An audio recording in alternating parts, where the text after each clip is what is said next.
Welcome, guys, back to the Grateful Living podcast. Today, I'm thankful to have Neema Nazeri with me. Neema is an Iranian Canadian born comedian, actor, and social media personality. He has over 172K followers on Instagram and over 517K followers on TikTok.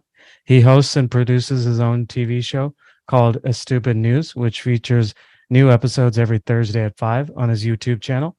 Neema also recently announced his I'm Your Sugar Daddy Canadian-wide national comedy tour. Neema, thank you so much for joining us. Hey, thanks for having me, buddy. Of, Appreciate co- it. of course, thankful to have you on. Oh yeah. Uh, so, for people that don't know you as well, can you kind of take us back to the beginning? Where you grew up, your family situation, what type of kid you were? Yeah. I was born and raised in Canada, in Toronto, Toronto, Ontario. My whole family's from Iran. They fled here as refugees, about 30 years ago, and then had me. I have an older brother, obviously, and he was born there, and then now we're all here. And yeah, man, I've always been the funny guy in my family, in my group of friends, or at work. I was always that guy to just bring the laugh out in any situation, whether it's an awkward situation, a sad one, or a good one, or whatever it was. I always went for the laughs. So that's pretty much where I am today, just on a professional level. Yeah, So yeah. You talked about it a little bit there, but having an Iranian background, I'm curious, how was that growing up? What was the impact of that? Have you gone back to Iran before? Things like that? I've never been to Iran. No, I'm not allowed to go there, so it's just not like safe for me right now. Yeah. But yeah, maybe one day, hopefully, when it's all cleared up and safe to go, for sure. I would love to go there. Yeah. Yeah. Um, I guess you talked about it a little bit, but I'm curious, like, is comedy something you always enjoyed as a kid, or did it come later in life, or how has your interest in comedy developed over the years? Yeah, I've always, like I mentioned before, I've always been the funny guy in my circles. It just kind of naturally was always a part of who I was, my personality, and um, I always knew like I was the funny kid, and that's pretty much all I had going for me too. I don't really have much else going for me, so I was like, you know what, I'm gonna fucking make people laugh. Sorry, I don't know if I can swear on this, by the Yeah, way, yeah, yeah, yeah.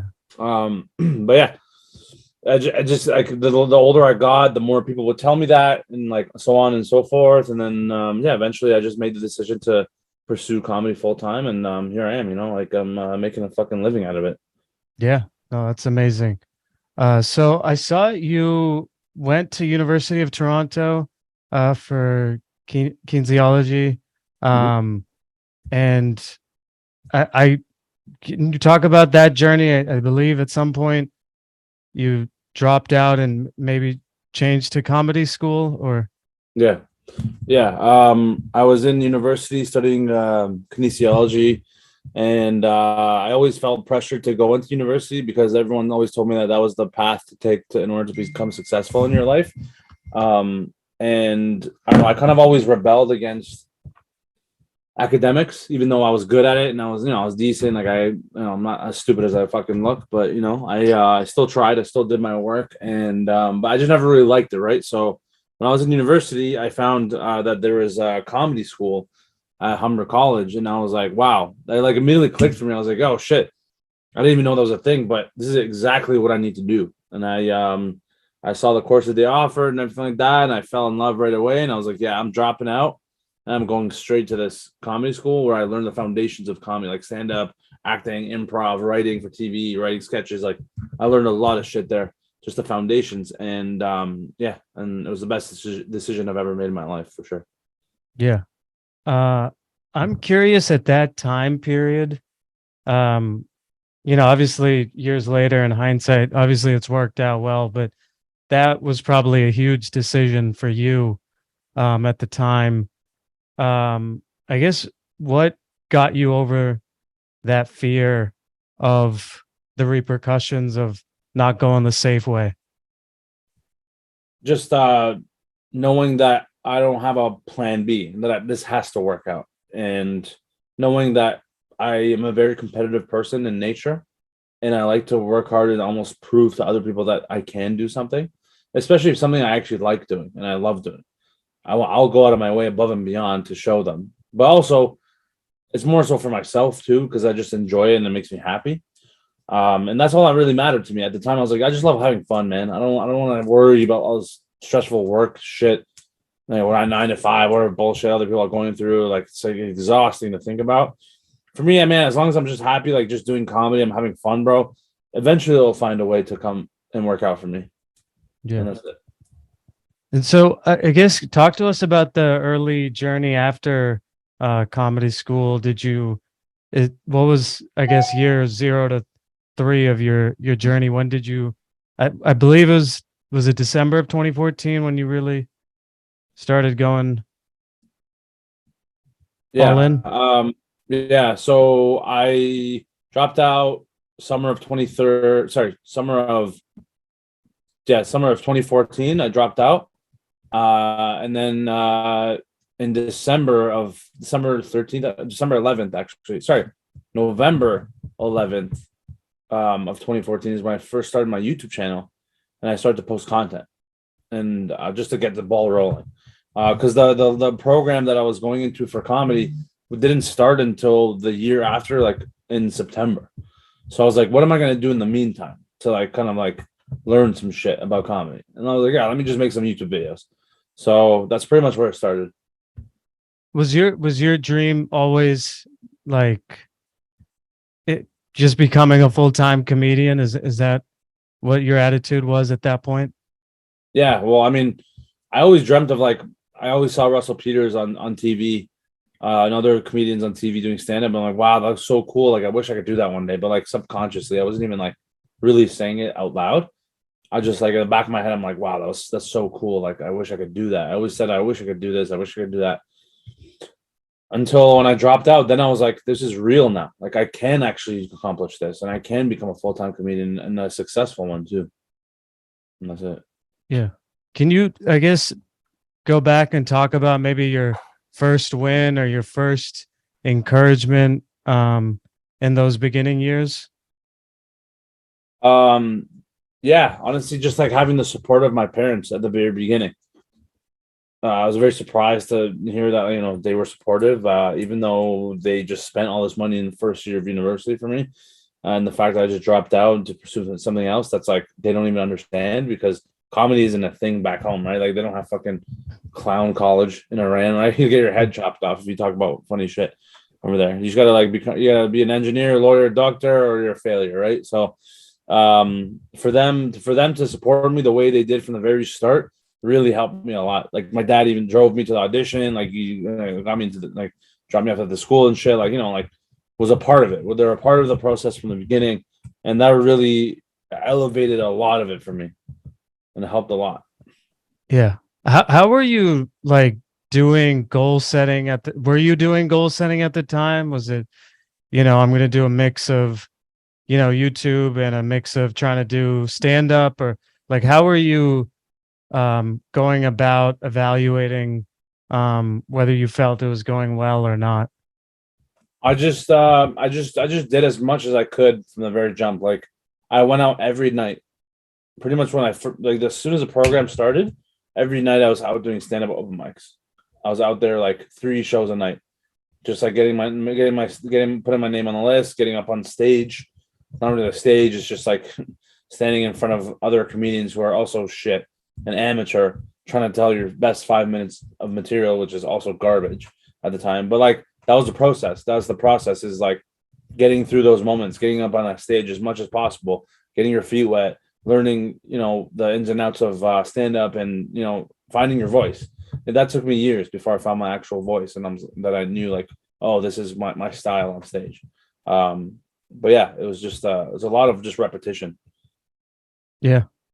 Um, I guess can you also talk about your content creating, journey and process, and you know, um, how you even today come up with a skit or a reel or a TikTok? Is that something you know, have certain days for planning and then certain days for executing, or How is your content creation process? Yeah, so I plan out my entire weeks pretty much. I have a planner that I write inside of that says like, okay, like today I'm gonna do this, Tuesday this, Wednesday that, Thursday this, Friday, and so on, etc. And I usually dedicate like a chunk of time in the days that I am filming, which is not every day, for like 5 6 hours. I'll just bang out a bunch of videos, and then like the next day I'll edit them or I'll write other ones, and then I'll film again a few days later for 5 hours, and then I just cycle that, and I just keep it going. Yeah. How long does it take you to like master an impression? We've seen, David Goggins, Gary V, Hockey Boys, Bianca, Jennifer. I mean, there's so many that you have. Yeah. How like does it take you a little bit, and then once you have it, you can do it anytime, or like how does that work? It depends, man. It's a little bit of both. Sometimes I'll just immediately get the voice down for like a certain character, and I'll just like run with it, and it's already good. Other ones, it takes a little more time and practice and studying and research to find out what exactly how this person sounds or their mannerisms and whatever that is.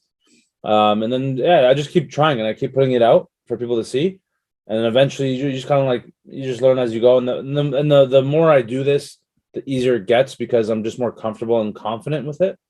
So like I don't have to worry about, oh, like I hope this is good. And I just kind of do it now. And I'm like, if it's shit at first, I actually don't care because I'm like, oh, obviously it's not gonna be the best right away.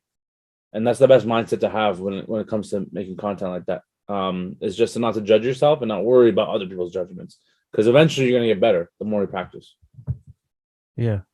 Obviously, for a creator and a comedian, um, you have to put out a lot of content and you have to do a lot of work. I'm curious, uh, throughout this journey, have you found strategies in terms of sustaining yourself and not burning yourself out with trying to post every day or things like that? Well, yeah, I actually burned out one time in my career, which was just literally be the start of the pandemic. I took a whole month off. I went super ghost, just like radio silence. I stopped everything. I just literally started from zero. I learned how to do basic habits and took care of myself for once because I wasn't taking care of myself physically, mentally, everything, spiritually. Um, and that happened. I crashed because I was so chaotic with my days. Like I was always on my phone. My screen time was 14 hours a day. It was like insane. I was always on my app scrolling, posting stories, videos, comments, DMs. Like it was madness. Like there's so much attention coming at you at once when you start to get a little bit of a following, and you don't know what to do with it. And at the time, no one was really like on board on my team to kind of like call it out. But my brother was actually the one who kind of helped me out because I somehow just like the luck of the universe and the timing, I felt the need to like ask him for help because he was also like coming out of a slump in his own life, and but he was a little bit ahead in his journey, so he was like able to help others, and that was when I just felt comfortable. I asked him for help, and I'm like, yo, man, I need to change my life. I need to change my lifestyle. I can't because I feel like shit, and I don't want to feel like this anymore. Because everything comes into play, man. Like, yeah, what you eat and how you sleep also impacts like how you do your work and how you think, right? Like, there's so many. Everything is like linked together, right? Interconnected. Yep. So everything's connected. So that was when I crashed and I took a month off and I came back like firing because I was like clear headed. I really took the time to work on myself and I changed my perspective on everything in life and I learned routines for once in my life. I learned habits and then I learned how to write things down and plan and organize and like the list goes on, right? And ever since then, man, I haven't crashed once. It's been almost 3 years, right? 2.5 years. And I couldn't be more grateful for that moment in my life because without that, I probably would have been fuck. I would have been going down a spiral and I wouldn't be where I am right now today. Yeah. Can you talk a little bit about, patience in your journey and, you Patience? know, um, I even if I tell someone today, to work 7 years, to do something, I think a lot of people might not, because that's a 100%. long time. It is. Did you ever get close to, you know, existential crisis 2, 3 years into your journey and maybe quitting and, doing a more safe financial job or something like that? Nah, fuck that, man. I never thought that way. As much as I burned and I crashed that one time, I always knew that I was destined to do what I was doing in comedy and acting. I'm too talented. I'm too much of a performer to not do it. I got my brain works in mysterious ways of like mimicking other people's accents and impressions and mannerisms so much that I can't not do this. Right. So and I can't not make jokes. I feel like I'm too funny. Like I know I'm not Yeah. trying to toot my own horn, but Yeah. I'm more than average funny. So it's like I have to do something with this. Um, and so that's where self-awareness was in play, right? I was very self-aware from the start because I knew my talents and I knew my potential. I just knew like I always believe like I don't know, like even though shit's hitting the fan right now, it's been a slump for a while. There's little pockets of spurts that go well that I'm like, oh, okay, I can see where it could get better and better. And I just always believe like eventually shit will work out. Eventually shit will work out. I kept telling myself this. And I never stopped. And I so thank my younger self for doing that because like now look at where I am. Like there's like it's crazy progress. Like sometimes I can't even process it for myself sometimes how far I've come just in 7 years, man. It Yeah. hasn't even been 10 years, right? So Yeah. anything is possible if you just put your mind to it, honestly. It's very simple. I'm curious, if there's someone out here in any creative field who's struggling with that belief that you have, are there any words of advice to them? Yeah, it's one not judging yourself because a lot of people worry about like the quality of their content and material, but it's subjective. Like not everyone's gonna like you anyway. And that's where a lot of people get discouraged early on. It's like, oh, no one's watching my shit, or like, oh, the comments are not good, or people are hating, or this and that.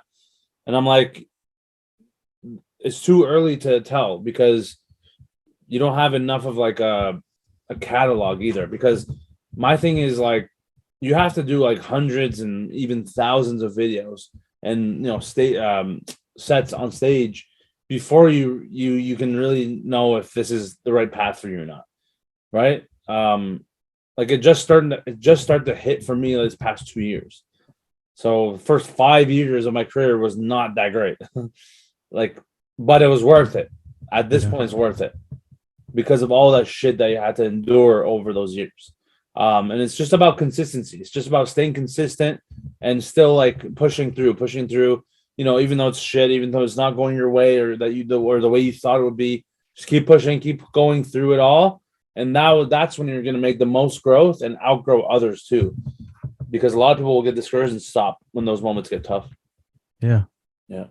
You talked about it a little bit earlier, but you have a team around you. I'm curious, when did you hire a manager and for what reason? When did you start building a team? So luckily I didn't have to hire a manager because my manager is my brother.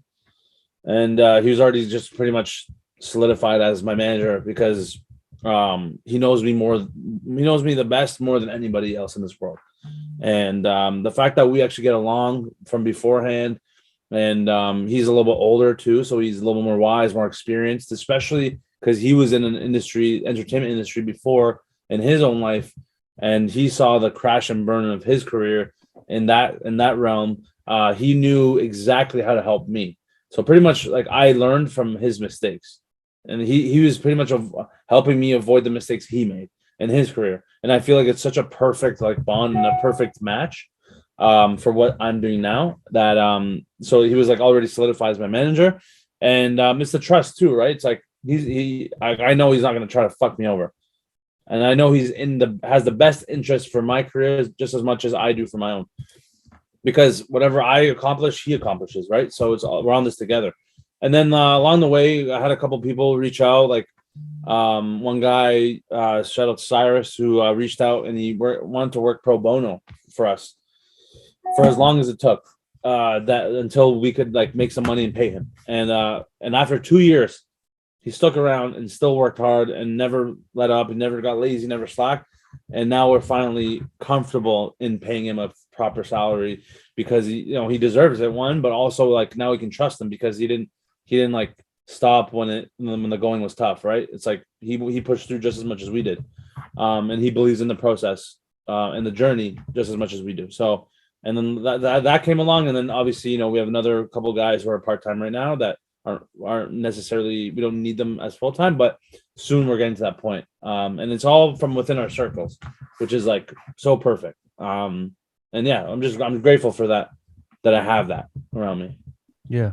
How do you obviously prior to the business relationship forming, obviously it was just a personal relationship. Today, if the two of you have a disagreement in vision or strategy, how do you not let the elements of little brother, big brother, or how do you manage that and still, be good on personal and business? So we have to learn to separate the two. We have bad heads all the time, but like as brother and brother. But like when it comes down to the business, like I always actually trust him every single time. Even if I'm pissed at him or I'm mad at him or where the fuck it is, I just know he's not gonna fuck me over, and he makes the right decisions every time with the business, and I let him do it 100%. I don't even think about it. I have my input obviously, and we always talk about things, but ultimately it's his decision because he he just knows more than I do, and he's smarter. He's done his research more than I do. Like it's his role. It's his role. So I just let him handle all those decisions, and then I just have to worry about the creative side. I have the vision. I have the big picture. I'm like I like to think, okay, I want to tour the world doing stand up, but then he kind of tells me how to do it because I don't really know how to do it, but he knows like the way to get there. So it's a good mix of both. Yeah. Um, I'm curious, uh, are you able to turn off? I think a lot of comedy is observing, society and things like that, and so making observations. Um, do you have times where you completely turn off and don't think about your, you know, career and you're just, whatever it is, you're playing a video games and you're just there? Or Yeah. are you always kind of, is it hard to kind of turn off? Yeah, well, that's exactly how I crashed and burned the first time. Is I was always 100% of the time career mode. I was 0% Neema Nazeri, the human mode. So now, yeah, it's been a couple of years now where I've built in the habits and the routines where, yeah, I'll work like career, like Neema Naz career stuff, for like 5-6 hours in my day, and then the before and after that is for me, for myself. So whether that's playing video games or going to the gym or like, writing shit or, journal or planning or going for a walk, going out on a date, like seeing friends, like seeing family, like, yeah, I definitely leave time for those things now, which is so much less pressure on my shoulders and just way more exhilarating and more liberating to know that I'm just living my life. Yeah. And there's a balance. You have to have a balance. Yeah. You have to sustain it long term. Yeah. I'm curious, I guess, for someone, aspiring to eventually get to a point where you are today, in the comedy realm, um, do you have any words of advice, on beginning the journey? Yeah, man, just know what you want and have the purpose and have a goal that you want to work towards and just keep trying. Like honestly, it's all it is just it's consistency. Like I mentioned before, just stay consistent. Whatever you're doing, just consistency will take you far more than anything else. Like it's not gonna happen overnight. It's not gonna happen in a year, maybe not even 5 years. But eventually, if you just believe in it every day, it'll work out. Yeah. You have to remain happy though. You can't like as soon as you start to fall out of love, then that's when you know you have to stop. Yeah. How has, as time gone on, the increased fame, more followers, getting recognized, how have you kind of balanced that? I don't know if maybe friends from high school have appeared out of the woodwork and tried to reconnect, and sometimes it's hard to understand people's true intentions with you, maybe even girls or things like that. How have you handled that aspect of your rise? Well, that's a good question.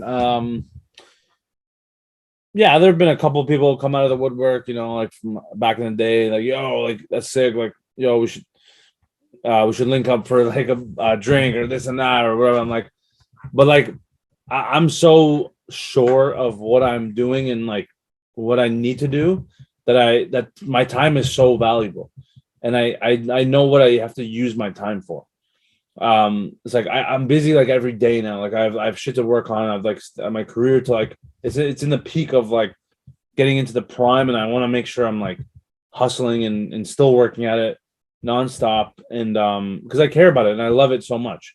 Why would I take time away from that just to go and hang out with somebody or chill with somebody? It's like instead of doing that, I can spend more time like working on myself, especially while I'm still young, right?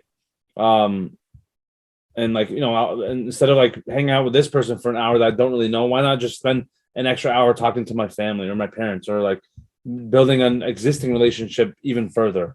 A friendship with some of my boys from back in the day, and like growing the bond even more with those guys. It's like there's so many more better things to do than worry about like the outside noise like that. Yeah, and like girls and stuff. Obviously, I get way more attention from girls now, which is obvious. It's weird because before all this, like I got no girls, bro. Like no attention from girls ever. I Yeah. was still like the cool guy, and like girls like to be around because I was funny, but like nothing like this now where they're actually interested in me because I have followers or like I'm somebody now. Which not all of them are bad people. It's just that like it's just a funny observation to kind of to know that like it's crazy just by having followers. Like all of a sudden, women will start to give you attention, and because like they're into status, man. A lot of women love status, and it's not necessarily a bad thing. It's just that's just the reality of like human evolution. Back in the day when you're a caveman, like the most fit guy, the most like the guy who's bringing the most food, providing Yeah. the most, is getting the best women, right? Yeah. So that's how I see it too. It's like, and I know I'm not even close to that yet. Like physically, like not in the shape I want to be. Like mentally, I'm still not fully there. It's like I'm still young. I'm still naive, right? There's so many aspects of this that come into play, and I know that I can't also distract myself while I do have some girls coming my way, right? It's like that's the hardest part, honestly. Is like, and we're only human, right? It's like I'm a guy, and you want relationships with people, Yeah. right? You want connection. Humans crave connection, and even someone like me, it's like like as much followers I have, it can get lonely, right? So it's a matter of like vetting people properly, having the right people around you. The bigger you get, the more important it is to have the right people in your circle to vet other people who try to come in, and like so they can block them out. Like no, your energy is bad or this is that. You know what I'm saying? So yeah, I don't know. It's just a lot to work with, man. It's such a unique thing that not literally majority of people in this world don't have to deal with, if you Yeah. think about it, right? So it's just it's an ongoing learning curve as you go on. It's just a matter of like knowing what you want and valuing your own time. That's what really matters. Is like don't let other people kind of suck your energy and soul out of what you're doing and distract you from your main path. On the flip side, have you found anybody within your friend group or things of that nature, go on the other side and be like, you've changed or you don't hang out with us enough anymore or things like that, and kind of calling you out, or has everyone been pretty supportive? Well, yeah, like a little bit, like near the beginning, especially when I was really hustling and like I really didn't see anybody for years. That was a time where I actually did lose connections and friendships with certain people, and that's the nature, man. Like when you hear Kobe Bryant, God rest his fucking soul, man. Yeah. When you hear Kobe Bryant talking about like how hard he works and like he gets up at 4 a.m. to go in the gym so he can get an extra practice before everyone else, and like what it takes to become great, and you're gonna lose friends, you're gonna lose people, or even like family. It's like at some point you have to ask yourself like, what will it take for you to get to that greatness? And I truly think about this thing in a very deep way. just like Kobe Bryant would. And I'm like, because he's my idol. He's like my inspiration in like being great at my own craft. And I would always think like, what would Kobe do? Like, would he go out and party on a Friday night or a Saturday night? Probably fucking not. Especially if he's like behind and he has to work on shit, which is exactly where I am. So that's how I thought about it. That's how I thought about things over the years. And I'm like, you know what, bro? Like, if I want to be great, bro, I gotta sacrifice a bunch of shit. I gotta sacrifice seeing friends, going to the parties, missing birthday parties, missing this event, that event, fucking this social event, this person's whatever, trips, like, so many things, bro. I missed so many events and so many of these things over the years, but I don't regret it at all because I'm very proud of myself and happy that I got to where I am now. And that wouldn't have happened if I was a pushover over those years and like still continued to like show up all the time, just like, you know, to my friends or whoever it was. No, it doesn't mean I didn't like keep in contact and I, you know, still try to message here and there and call, which obviously I did, but you know, to them, to normal people, and I don't want to, you know, say it in a negative tone, but I'm just saying like people who don't do what I do, they just sometimes won't understand it. And when they don't understand it, they think that like you're brushing them off or you don't care, or like, you know what I'm saying, which is not the case. Like I truly care about my friends and my family all the time. I always thought about them over the years. And I wish I could be there, or I wish I could hang out with them there, or I wish I could stay up and stay over, right? Go to this cottage and stuff. But I'm like, I have to worry about myself for now because it'll make sense in a few years.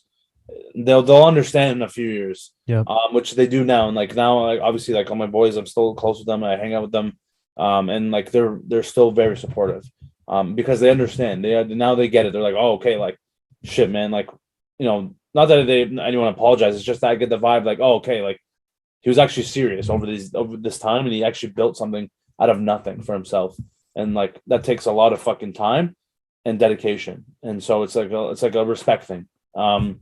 And that's it. So Yeah. pretty much it. One other thing, you know, like ego, right? And staying humble. Um, you know, take even this interview, right? I'm not anybody famous or anything like that, but you sit down and take the time. I'm curious, like, you know, you have the ability to feel like, you know, the shit and, you know, to feel, um, big ego trip. Mhm. I'm curious, how do you stay so humble? I mean, even in doing my research, I saw you did a bunch of podcasts for people that are just starting out. How do you not let your ego make you feel like the shit? It's very easy. I have to remember where I came from and how I was raised. First of all, it's like my parents were the most like hospitable, giving, fun people to be around, and it's like it would be stupid of me to kind of like let that out of my brain and forget and to just forget about it because it would be it's like it's not who I am. It's not in me to kind of be a dick or like brush people off or act above them because my parents aren't like that and my family dynamic isn't like that. So it would be so out of character for me if I were to do that. And so in a way, I'm very grateful that my family is the way they are, even though there's a lot of negative parts too. But in terms of like the ego and staying humble, I feel like I've done a good job of like embodying that through them, through my brother, over the years, and staying true to who I am as a human being. I think it's so clutch to have the right people around you, like I said, to also bring you down to earth when they need to, because there are times obviously where it would get to my head naturally. I'm only human, but Yeah. having them around to remind you of who you really are and like how you're still like someone who suffers with, an eating disorder, like you're addicted to food, or you're still like above weight, like you need to get more healthy. And once they start listing those things off, and you're like, oh fuck yeah, like I'm a nobody, like I'm no better than the next person. So not to try to shit on me, but to remind me of like, I still have shit to deal with in my own life as well. It's like this means nothing. This superficial outside world, it means really nothing. It's like It's just to inspire other people to do what they are good at and to follow their dreams in a way. That's my whole message, and like just to be themselves, because that's who I am and that's what I portray online. Is I that's why I'm very personable for a reason, because now when people come up to me in real life, in on the streets or wherever I am, they feel like they know me because I talk to them like I'm talking to my friends and my family. And that's how I like to remain humble and have that the humble factor, um, because I just really genuinely enjoy human experience and human connection. And it's cool. It's super fun to interact with fans and people who support me, and I never want to like let them down by like acting like I'm above them, um, because realistically, no one gives a fuck. Like, doesn't matter how many followers you have. Like, I'll still like look at someone with 2 million followers. I'm like, whatever. Like, yeah, it's cool, but it's just a fucking human. Like he's not an alien. Like, it's just another guy. It's just another girl, right? So, the way when you look at it that way, it makes it so much easier and more freeing, actually, spiritually, to just like stay happy and content doing what you're doing and just keep going. Like, but like still having a great career, So Yeah. I'm curious, comedy today, it's a very PC culture. You like, do you worry about cancel culture? Do you worry about someone saying you shouldn't do this accent or that accent, or how do you handle that aspect? And what would you say to people, maybe that want a really PC culture? I don't care, to be honest. I just do what I want, that I know that's from my own experience. As long as I stay happy doing what I love, that's all that matters to me. And if that means people want to cancel me, then go ahead. Like, the more real I stay, the more true I stay to myself, there's nothing you can take me down for, because I'm already putting myself out there 100% of the time. So what are you going to cancel me for? All right, I'm just being me. Like I'm not perfect, so aren't you, right? People are trying to cancel you or some of the worst people. Like, they're just trying to hide behind the screen, right? So none of that matters. I don't think like, just like Dave Chappelle said, it's like Twitter's not real. It's like this shit's not real. Like what do you mean cancel, right? It's like, if you deny it, if you just keep going, you're uncancelable. Like, it's just, you just gotta stay true to who you are, and no one can do shit or say shit. So that's the way I see it. And also, when people try to cancel you, it's just it's a lack of context for them. They don't have the full context of who you are on your life. So obviously they're gonna like draw conclusions, right? But I'm like, if as soon as you get to know me, then you wouldn't want to cancel me probably. So it just makes it very, very easy for me to just like not care and just keep going. I mean, there's another thing of like getting actually censored from like these online apps. Like, that's a whole different thing. It's like, that actually worries me, because I'm like, well, I can't even put my shit out there. Mhm. But like that from like the actual people who will say stuff, like, it doesn't matter to me. Yeah. It just in talking to you, it seems like you've got a good head around you. Do you deal with any struggles, challenges, fears, and maybe what are those, if you want to share any?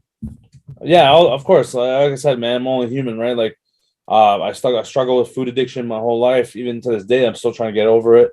I got diagnosed with a hypothyroidism, Hashimoto's disease, autoimmune disorder, about 2 years ago, which had to like, which I had to seriously consider like changing my life around because of it, because it means like my thyroid is working against me, and it's easy for me to gain weight, and any gluten or sugar that goes into my body really like destroys my body. So I had to really seriously consider my whole lifestyle after that point in my career, in my life, and that's something that I've had to deal with for like my whole life. Like, I was always overweight, I was always obese, like I was always a fat guy, right? It's like all this shit happened, and even if after I lose weight and I've lost some weight and I've still like I work out all the time and I eat really healthy and consistently, yeah, still like I look at myself and I'm like, man, fuck, man, like why am I so fat? Like, why do I still have titties and like rolls and shit? It's like, I'm only a human being. I still think about these things, right? I have Yep. insecurities myself too,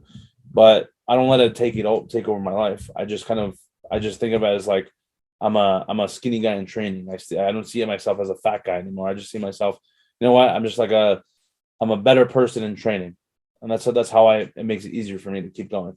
Um, and it does help, man, having the right people around you. Like it really helps you to kind of stay motivated and not shit on yourself as much. But yeah, man, like stuff like that, like sleep has been something that really was a detriment in my life for my whole life, even to this day. Like I still sometimes struggle with sleep, and sleep is such a basic thing that everyone should have down, but a lot of people don't.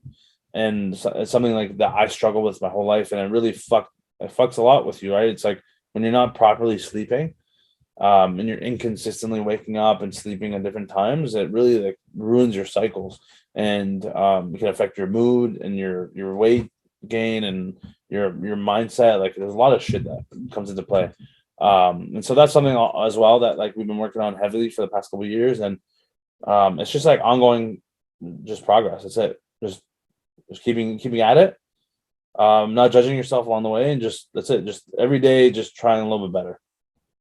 Yeah. So yeah. Do you want to talk a little bit about I guess what was it like opening up for Russell Peters?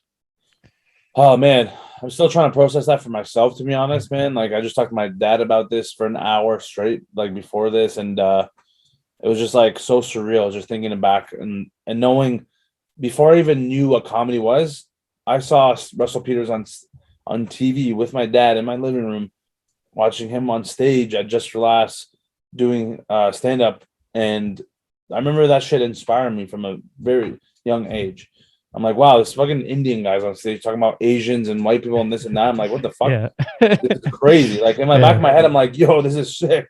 And then like weirdly enough, that sparked a whole generation of like humor. Like that I think it molded me and hundreds and thousands of millions of other people's senses of humor too. Like because like I love cultural jokes now. Like my whole life, I've always like made race jokes or cultural jokes. Like like you're immigrant too. Like your Yep. immigrant family. Like you and your friends, you always joke around like, oh, this fucking guy, or like, yo, go eat pita, or like, yo, you like hummus. You know what I'm saying? Like just like random shit. Like especially growing up in Toronto, it was a mad inspiration to know that some guy from Toronto has made it and he got famous and like blew up, and now this guy's selling out arenas 15 years in a row, like more than any other comedian in the world. So it's like knowing that he's been my inspiration idol into getting into comedy from the jump. And when I first started doing comedy, I was like, yo, I have to open for Russell Peters one day. Like it's like it'll come full circle. Like it's just like only a matter of time. And like I did not know it was gonna happen this early in my career. Just 7 years in, and the whole happened at once, like out of nowhere. Like what happened was like a few months ago, I found out that him and his whole team are fans and they like my videos. And Wow. that's why I fucking believe in content. And that's why I love Gary Vee, because Gary Vee is the one who pretty much got us to this place in the first place. Is they literally talks about pushing content and as much as you can, and like don't judge yourself, right? This is all Gary Vee's words. And like and that you can't control quality, but you can control quantity. And that's what we really took to heart from the beginning. I was like, yo, fuck it, bro. I'm gonna blast people with content every day and see what happens. And it works, man. It fucking works. Like I've grown my following so much. I reached so many different people, and you just never know who's watching. And the people who were watching, coincidentally, in this particular context, was Russell Peters and his team and his brother, big fans. And we actually ended up meeting with Clayton Peters, which is his manager, and his brother, who's also like his older brother, just like my older brother. Wow. Which is so random, and same age. That's crazy. Too.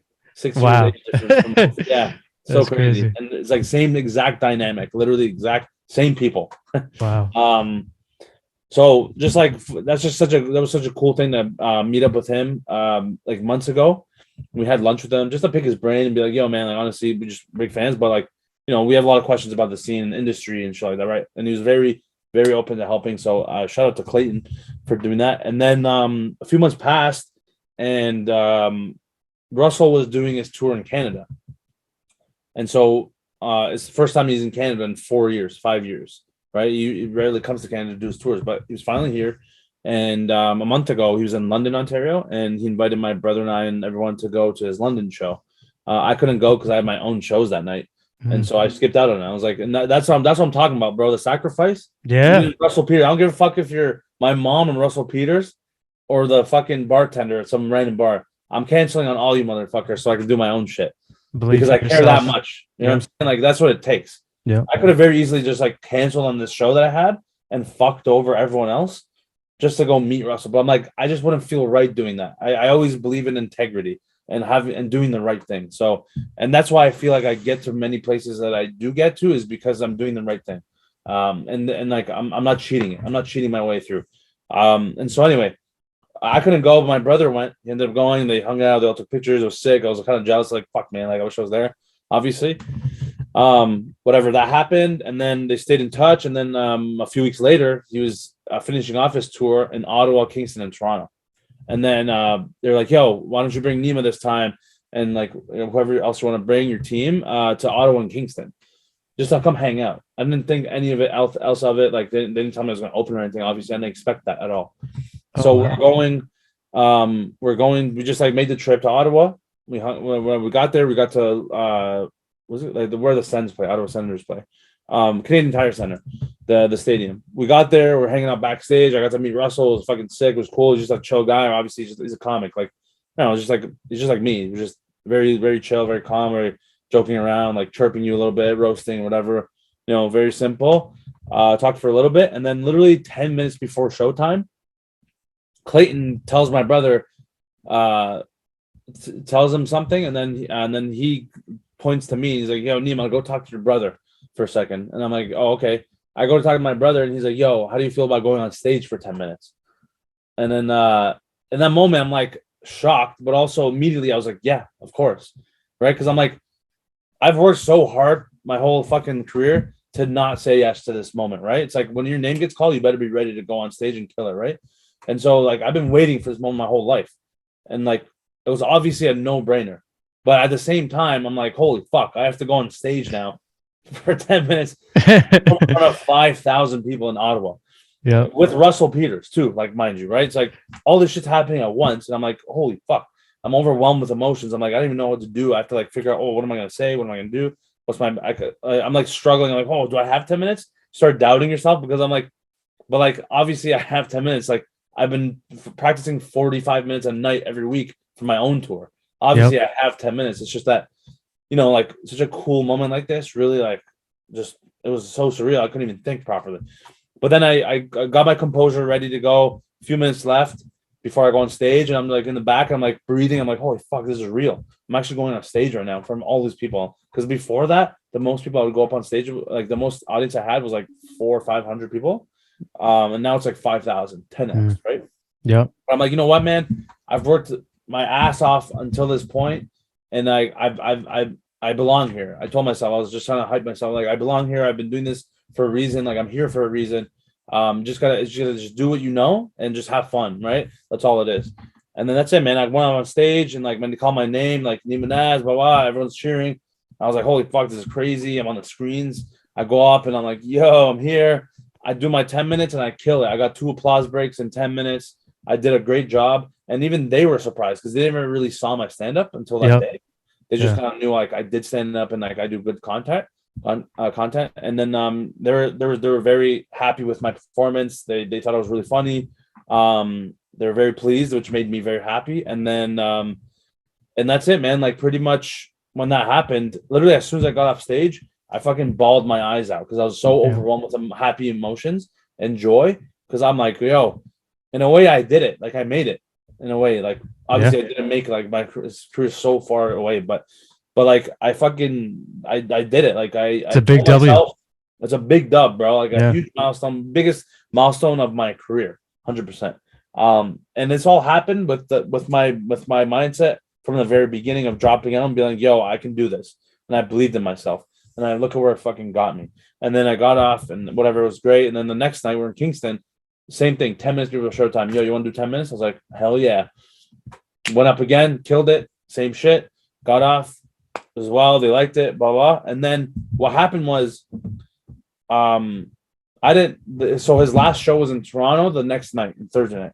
But I have my own shows every Thursday night in Toronto. Yeah. 8 p.m. and 10 p.m. So I was like, fuck, it's the same time as Russell's show at Scotiabank Arena. So I'm like, I wouldn't be able to make it because they're like, yo, are you guys free tomorrow? You can come by tomorrow. And not to open. He even said like it might not be able to open, but like you can come just hang out. Because like it's like a hectic show. It's like massive, it's huge, and like there's so many different things I have to worry about in there to have an opener. So I was like, yeah, fine. Like, that's fine. Like, I didn't expect to open or anything like that. But like, we're like, yo, we're probably not going to be able to work out because I have to go to my own show at 8, right? Yeah. But the thing is, I headline my own show, so technically the show starts at 8, but I go on at 9 at my own show. So, but this show starts at 8:10, and I would be the first one up if I were to open. So Thursday comes and I'm at home. Me and my brother are at home, and I'm just taking a nap. We're downtown, luckily, right? We're in literally like down the street. Yeah. I'm taking a nap at 6:30 p.m. and then like 7 p.m. rolls around. My brother gets a call and he's like, "Hello." He's like, "Oh, really? Oh, wow. Okay, yeah. No, yeah, we'll be there." And I'm like, "What the fuck was that?" And then he's like, "Yo, get ready. We're going to Scotiabank Arena right now. You're gonna open for Russell at Scotiabank in Toronto." Wow. I'm like, "Holy fuck, bro!" Like I couldn't believe it. Like I rushed out of bed, showered. We got to Scotiabank. I was like, the emotions were starting to come back because I'm like, wow, I'm actually going to be performing in front of 15,000 people in my hometown. Yeah. On stage in front of all these people in a fucking arena. And then like, man, we got to the show and like, there's literally 10 minutes left before I got on stage again. And like, I was trying not to fucking cry because I was just so overwhelmed again. But I kept it together and I was breathing. I'm like, all right, man, like this is it. Like, this is the moment you've been waiting for. Just have fun, just like the other shows. I've been here before, like I've already done it once and twice. Just do it again and just kill it. And then that's it, man. I went up on stage. I had the best time of my life. I did my best performance I could. Another couple applause breaks in front of my own fucking hometown. 15,000 people. People were cheering for my name and shit. It was crazy. Like, and then that's it. I got off stage and it was one of the most surreal experiences of my entire career in life. And my whole family and my friends and everyone was so proud of me and so happy for me, and same for myself. And that's it, man. Like it was just like now it's like if I haven't fucking proved anything to anybody my whole career, this motherfucking proved it. No one can say shit now. Like I fucking did it. I made that shit happen on my own. So that's it, man. And now we're finally now I feel like it's the start of my real career now. And it's like now it's shit's gonna pop off. Yeah. So maybe in the last minute, do you want to just talk about what you hope to accomplish in the future? Is it your own TV show, US tours? What do you? I'd love to interview you in 4 years and sure, man. See all the stuff you say here manifest. Yeah, well, I'm definitely gonna be touring the world doing comedy, doing stand up. I'm gonna tour the world. I'm obviously doing my own first ever headline national comedy tour starting September 15th, and all the way to end of October. And I'm filming my first special on October 22nd in Toronto at the theater. Awesome. And then, yeah, man, I want to be in movies, bro. I want to collab with Seth Rogen, like Adam Sandler, Kevin Hart. I want to be in movies with all these guys, and like I want to be a movie star too. Like I want to do it all. I want to be the best. And I'm gonna keep going. I'm gonna keep working at it. Yes, sir. Awesome. Well, Neema, thank you so much for being on. If people want to support you, what's the best way to do that? Neema Naz on every platform, man, and buy tickets to my stand-up comedy tour. It's almost sold out, so it's doing really well. Yeah. Awesome. Well, Neema, thank you so much for coming on. I just want to acknowledge you, man. Just learning from your journey, and seeing the rise over the last 7 years, man. I hope you take some time to think about where you were day zero and where you are today. You're doing it well, and you're inspiring all of us creatives trying to do it in our respective industries. I appreciate that, thank you. Man. Thank you for taking the time, and I appreciate the support and love. And I hope to keep inspiring everyone else, man. Like it's I feel like I'm a voice for my generation. That I want to help as much as I can. So I appreciate it. Yes, sir. Thank you.